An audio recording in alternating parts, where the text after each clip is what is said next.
Imagine your country is going through a huge political crisis. You have a new leader and several states have new governments. To add to this, not only is your country facing political crisis, but also economical, health, and defense. And then, the worst thing that could ever happen happens. The coronavirus hits Malaysia. Malaysia was in some serious trouble.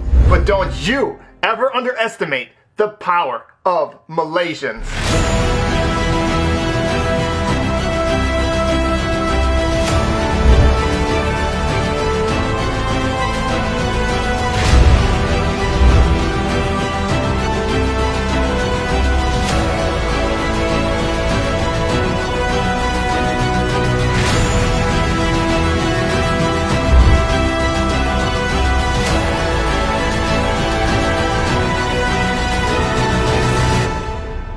Here are 15 ways that Malaysia did the impossible. Number 15, donations and volunteer organizations.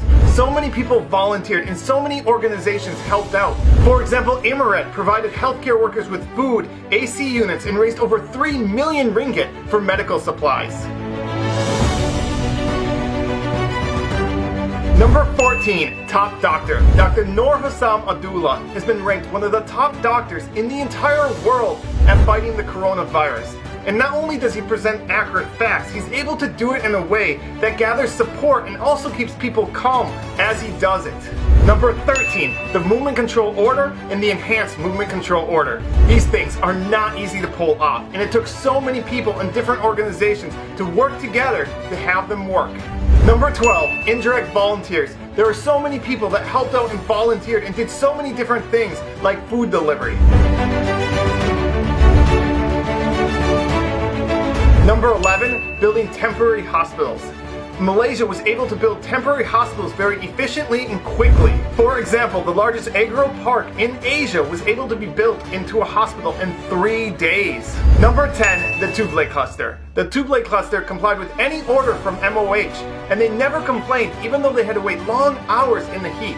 Number 9, banks. Banks lent to the borrowers for 6 months. Number 8, universities. Universities allowed students to stay for free and provided them food as well. Number 7, stipends. Nearly 4 million homes received up to 1,600 ringgit. Number 6, ignoring politics. Opposition leaders came together and forgot about politics for the good of Malaysia. Now that is really cool. Number 5, protecting the most vulnerable. Malaysia did a great job in protecting those that were most vulnerable, homeless and foreign workers. They were put in public halls and provided a tent. Number 4, Malaysians returning home. Malaysians returning home from overseas were provided a free hotel, free food, and COVID-19 testing during their 2-week quarantine. Number 3, respect for frontline workers. I've never seen so much respect and love for frontline workers. It was so beautiful to see all the support Malaysians gave to the frontline workers. Number 2, fixing the PPE shortage for frontline workers. At the beginning of the crisis, there wasn't enough PPE for all the frontline workers, and so Malaysians took it onto themselves. For example, a fashion designer realized she had a skill set that could be very valuable, and so she took the initiative to organize an entire team to make PPE. Prisoners made PPE, college students made PPE, even a Malaysian born with no arms didn't let that stop her from making PPE. And number 1, most important, is teamwork. It didn't matter if you were a celebrity or an average person. It didn't matter your social status. It didn't matter your gender, your religion, your ethnicity. All Malaysians came together for the better of Malaysia. And that's how Malaysia was able to do the impossible, to go from a country that had 3 times more cases than any other country in Southeast Asia to now being one of the safest countries in the entire world.